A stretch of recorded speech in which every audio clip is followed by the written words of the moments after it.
वादा किया वो निभाना पड़ेगा। 1940 से 50 के दशक की बात है, जब एक नौजवान लड़की अपने माँ बाप के सामने एक जिद पर खाना त्याग रही थी।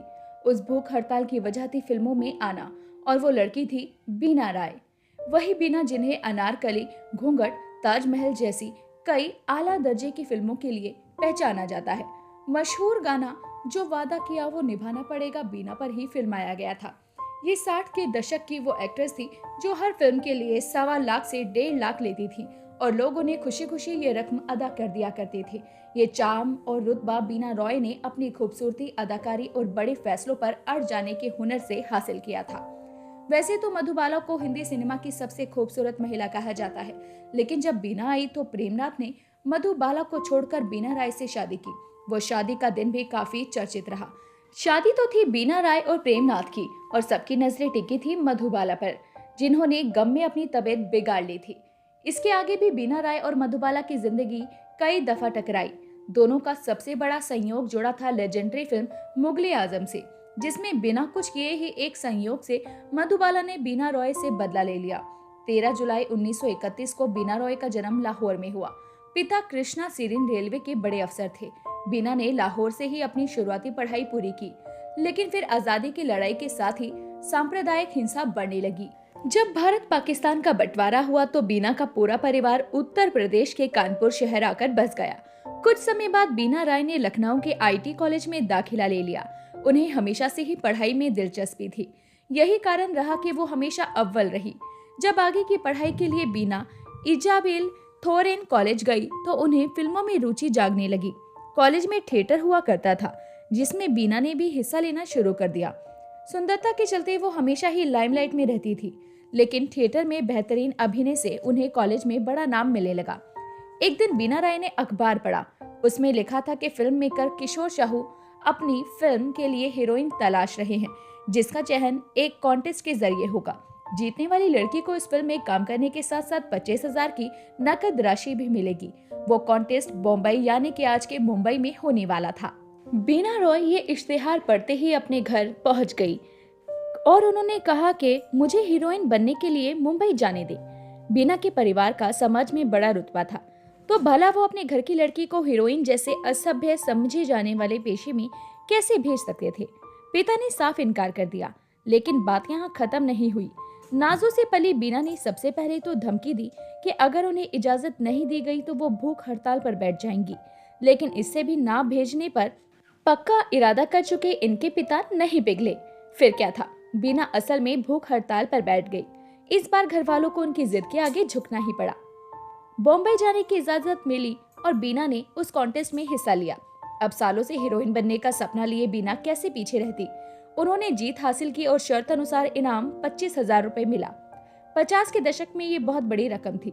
इसी जीत के साथ ही बीना को मिली पहली फिल्म काली घटा, जिसे किशोर साहू ने बनाया था। अब इस फिल्म का कॉन्ट्रैक्ट बीना ने 13 जुलाई 1950 को साइन किया। इस तारीख का भी किस्सा बेहद दिलचस्प है। पहली फिल्म काली घटा की शूटिंग शुरू होने से पहले ही बीना फिल्मों के सेट पर जाने लगी थी। एक दिन फिल्म औरत के सेट पर उनकी मुलाकात मशहूर एक्टर प्रेमनाथ से हुई। उस समय प्रेमनाथ का नाम उस जमाने की सबसे मशहूर और खूबसूरत एक्ट्रेस मधुबाला से जुड़ा हुआ था। दोनों एक दूसरे को इस कदर चाहते थे कि शादी भी करना चाहते थे, लेकिन मधुबाला मुस्लिम थी और प्रेमनाथ के घर वाले मुस्लिम बहू लाने के खिलाफ थे। इसी समय प्रेमनाथ की जिंदगी में बीना राय की एंट्री हुई। मुलाकातों का सिलसिला शुरू हुआ और दोनों एक दूसरे से प्यार करने लगे। प्यार ऐसा परवान चढ़ा कि बीना अपनी पहली फिल्म काली घटा के रिलीज के दिन 13 जुलाई 1951 को ही प्रेमनाथ के साथ सगाई के बंधन में बन चुकी थी। ये तारीख भी थी 13 जुलाई।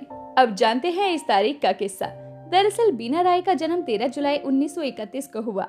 उन्हें इस तारीख से ऐसे लगाव था कि उन्होंने ताउम्र जिंदगी के सभी बड़े फैसले इसी तारीख को लिए।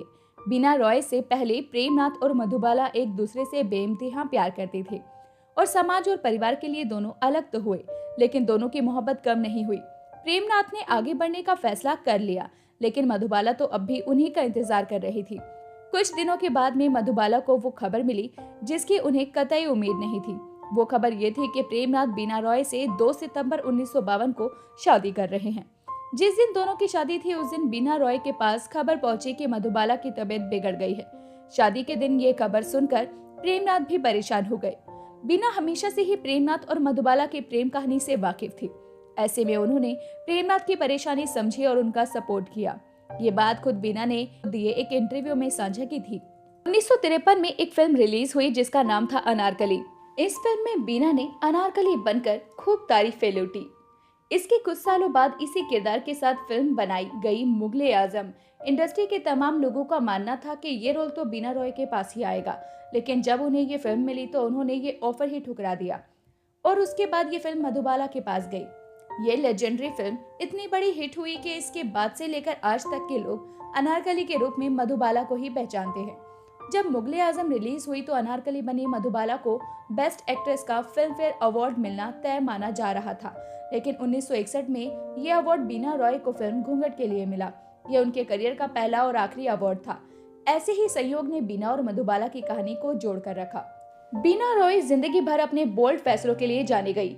पहले परिवार से जिद कर फिल्मों में आई, लेकिन फिर पहली फिल्म काली घटा रिलीज होने से पहले ही उन्होंने शादी का फैसला कर लिया। बीना 60 के दशक में इतनी पॉपुलर थी कि उन्हें 1.25 लाख रुपए हर फिल्म के लिए दिए जाते थे, लेकिन इसके बावजूद उन्होंने फिल्मों से दूरी बनाने का फैसला कर लिया। 1955 की ब्लॉकबस्टर फिल्म देवदास बीना रॉय के पास गई थी, लेकिन उन्होंने इस फिल्म का ऑफर ठुकरा दिया। बीना ने 1954 की फिल्म नागिन भी ठुकराई थी, जिससे वैजंतीमाला स्टार बनी थी।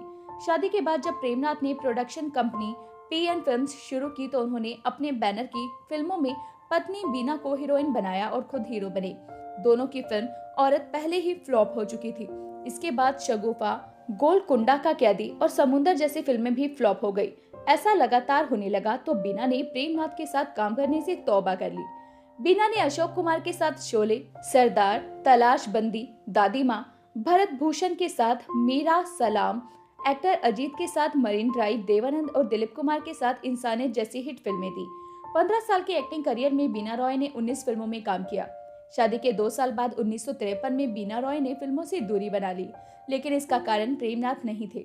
बीना रॉय की गिनती उस जमाने की टॉप और हाई पेड एक्ट्रेसेस में से होती थी, जिन्हें हर फिल्म के लिए 1.5 लाख रुपए दिए जाते थे। बीना रॉय ने एक इंटरव्यू में बताया था कि प्रेमनाथ ना तो कभी उन पर फिल्में छोड़ने का दबाव बनाते थे और ना ही उन्हें किसी भी बात से रोक टोक करते। फिल्में छोड़ना उनका खुद का फैसला था। बच्चा होने के बाद घर की जिम्मेदारियां, घर की देखभाल के साथ साथ फिल्मों के बीच बैलेंस बना पाना मुश्किल हो रहा था। उन्होंने प्रेमनाथ से कहा कि दोनों में से किसी एक को घर पर रहना होगा। उस समय प्रेमनाथ का करियर बुलंदियों पर था, लेकिन बीना के पास काम कम था। ऐसे में उन्होंने अपनी मर्जी से फिल्मों से दूरी बना ली। वल्लाह क्या बात है, इनके करियर की आखिरी फिल्म रही। हालांकि फिल्में छोड़ने के बाद भी इनकी फिल्में रिलीज होती रही। कुछ सालों के बाद बीना रॉय फिल्मों में वापसी करना चाहती थी, लेकिन बढ़ती उम्र के साथ अपनी मनमर्जी के रोल मिलना बंद हो गए। चंद फिल्में जरूर मिली, लेकिन पसंद के रोल नहीं मिलने पर उन्होंने कभी कमबैक नहीं किया। 6 दिसंबर 2009 को 74 साल की उम्र में बीना रॉय का हार्ट अटैक से निधन हो गया। तो दोस्तों, अभी के लिए बस इतना ही।